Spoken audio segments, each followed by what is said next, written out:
Привет, друзья! Сейчас главные новости Европы. В Германии вновь усиливается обсуждение темы газа и цен на энергию, поскольку холодная зима приводит к более активному потреблению запасов, а счета для домохозяйств остаются высокими.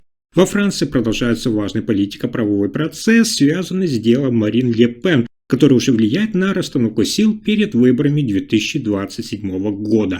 И это еще не все. В Берлине спорят, можно ли называть инфляцию при Фридрихе Мерце стабилизированной, если кошельки немцев пока этого не чувствуют. Еще одна тема обсуждения связана с инициативой властей земель запретить приложение, предупреждающее водителей о камерах и проверках на дорогах Германии, с чем согласны далеко не все. Обо всех этих последних событиях Европы коротко расскажу буквально за несколько минут.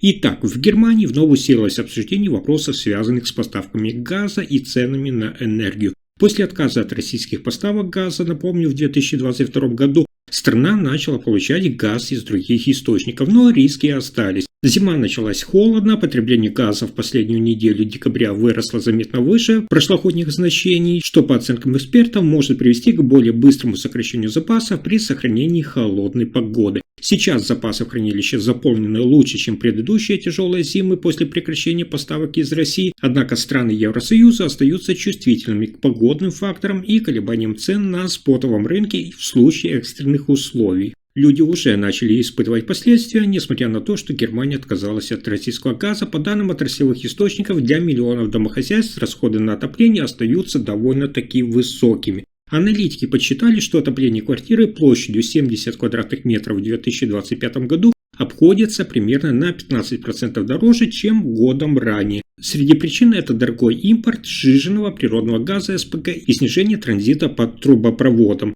Это стало предметом активного обсуждения в политической среде. Сегодня оппозиция обвиняет правительство Мерца в том, что администрация не сумела сгладить те колебания цен и обеспечить достаточные запасы, а также в отсутствии четкой стратегии для стабилизации рынка газа. Политики из разных лагерей прямо говорят, цитата, «Если холодная погода сохранится дольше обычного, это может привести к дополнительной финансовой нагрузке для домохозяйств и предприятий». На этом фоне в Брюсселе Урсула фон дер Ляйен, председатель Европейской комиссии, настаивает на коллективных мерах Европейского Союза по укреплению энергетической безопасности и напоминает о необходимости разнообразия поставок и стратегических резервов, чтобы минимизировать риски будущих холодных периодов. На практике это означает для нас с вами, что Германия и Европейский Союз стоят перед выбором либо дальше повышать расходы на импорт сжиженного природного газа СПГ и резервирование газа, либо искать пути снижения зависимости от традиционного топлива, например, через ускорение перехода на возобновляемые источники энергии и модернизацию сетей. Следующая новость заметно влияет на европейскую политическую повестку. Во Франции продолжается судебный процесс, который может полностью изменить политическую карту перед выборами 2027 года. Бывший лидер, напомню, партии Национальное объединение Марин Ле Пен была обвинена в присвоении более 4 миллионов евро из бюджетных средств Европарламента и приговорена в первой инстанции к 4 годам тюремного срока. 2 из них условно и 2 под домашним арестом и штрафом в 100 тысяч евро, а также 5 годам запрета занимать государственные должности, что фактически, как вы понимаете, выводит ее из президентской гонки. Ле Пен подала апелляцию, и сейчас в Париже проходит ее решающее слушание по делу, которое должно завершиться к 12 февраля 2026 года, а окончательное решение по возможности участвовать в выборах 2027 года ожидается до лета 2026. Если суд оставит запрет в силе, тогда Ле Пен не сможет баллотироваться. В этот момент на политической сцене резко усиливается фигура Жордана Барелла, нынешнего председателя партии Национальное объединение и протеже Ле Пен. Он уже развернул активную кампанию по всей Франции, использует соцсети и встречается с избирателями, пытаясь заполнить вакуум власти и выдвинуть себя в качестве основного кандидата правых на президентских выборах, если Ле Пен будет официально отстранена. Сейчас рейтинг Барелла, напомню, в опросах достигает 34-37,5%, что является рекордным уровнем для представителя крайне правого крыла, и показывает, что его поддержка среди части французских избирателей серьезно растет. Сам конфликт внутри партии обострен. Ле Пен официально заявляет, что Барелла может победить на выборах вместо нее, но до конца не отказывается от борьбы и настаивает на продолжении судебной апелляции, что оставляет партию в состоянии политической неопределенности. Оппоненты Ле Пен и Бардella критикуют ситуацию как угрозу для французской демократии, указывая, что правовой спор и возможный отказ Ле Пен от участия выбивает из рук умеренную оппозиционную альтернативу к центристам. Международные союзники Ле Пен, включая, кстати, и союзников с правого фланга, уже называют ее дело политически мотивированным и выражают сомнения в объективности судебного решения.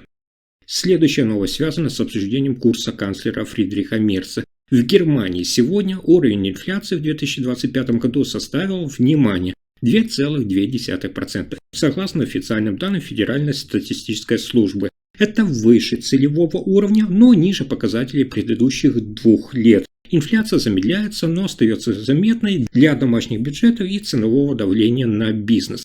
Цены на энергоносители и продукты питания в течение года действительно колебались, и именно они стали главным фактором, который не дал инфляции опуститься еще ниже. В конце года инфляция по потребительским ценам все еще оставалась выше уровня, как я сказал, 2%, что прямо отражается на счетах населения и стоимости жизни. Именно здесь появляются те расхождения в оценках происходящего. Правительство Германии под руководством Фридриха Мерца заявляет, что замедление инфляции – это сигнал о стабилизации экономики и результат целенаправленной денежно-финансовой политики. Канцлер Мерц и министр финансов подчеркивают, что снижение инфляции уменьшает давление на процентные ставки и позволяет потребителям, нам с вами и бизнесу планировать свои расходы. Однако со стороны оппозиции и экономистов звучит аргументированная критика. Они отмечают, что 2,2% это все еще выше, чем реальный рост зарплат у большинства населения, а значит реальные доходы многих семей, что продолжает снижаться. По их оценке это заметно отражается на покупательной способности,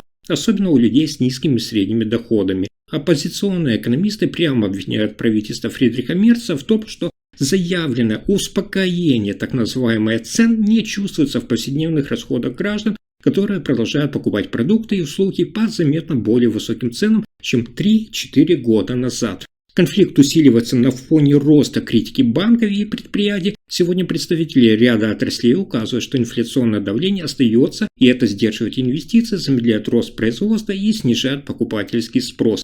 Малый и средний бизнес в ряде секторов говорит о том, что цены на сырье и логистику все еще слишком высоки, и это отражается на конечных ценах для нас с вами, потребителей. При этом Центральный банк ЕЦБ, на который Германия сильно опирается, продолжает осторожную монетарную политику, то есть без резкого смягчения ставок, что, по мнению правящей коалиции, помогает удерживать эту инфляцию. Но критики в экономическом сообществе считают, что ЕЦБ действует слишком медленно, а это, в свою очередь, удерживает ставки и затягивает давление на кредиты для предприятий и домохозяйств. Таким образом, вы видите, что инфляция 2,2% – это официально меньше, чем раньше, но реальное ощущение у населения и бизнеса совершенно другое. Правительство Мерца видит в этом стабилизацию, а критики, наоборот, продолжение давления на кошельки и конкурентоспособность экономики. А дальше еще есть важная новость. В Германии власти земель требуют полностью запретить приложение радар-детекторы, которые предупреждают водителей о камерах контроля скорости и полицейских проверках на дороге. Сейчас формально запрещено пользоваться такими приложениями во время движения, но на практике наказать водителя почти невозможно, так как штраф выписывается только если полиция докажет, что программа была включена именно в момент езды. По мнению региональных властей, это делает запрет фикцией, поэтому несколько федеральных земель предлагают жесткое решение. Например, запретить сами приложения радар-детекторы как таковые, независимо от того, использует их водитель в данный момент или нет. Аргумент простой. Такие программы не повышают безопасность, а помогают обходить контроль и превышать скорость без последствий. Таким образом, возникает разногласие между земельными и федеральными властями. Министр транспорта Германии выступает против полного запрета и заявляет, что действующих правил достаточно. Там считают, что проблема не в самом приложении, а в том, что полиция слишком редко проверяет водителей и предлагает усилить контроль, а не вводить новые запреты. На этом фоне спор выходит даже за рамки правил дорожного движения ПДД. Одни политики говорят о безопасности и снижении аварийности, а другие о цифровых правах и о том, что государство не должно запрещать программы в смартфоне только потому, что их можно использовать неправильно. Таким образом, земли требуют запрета, федеральное правительство Мерца тормозит инициативу, а водители оказываются между двумя подходами к регулированию, усилением контроля или расширением запретов. На этом пока все. Вы слушали последние новости Германии. Если информация оказалась полезной, ставьте лайк, подписывайтесь на канал и делитесь видео. Спасибо за просмотр.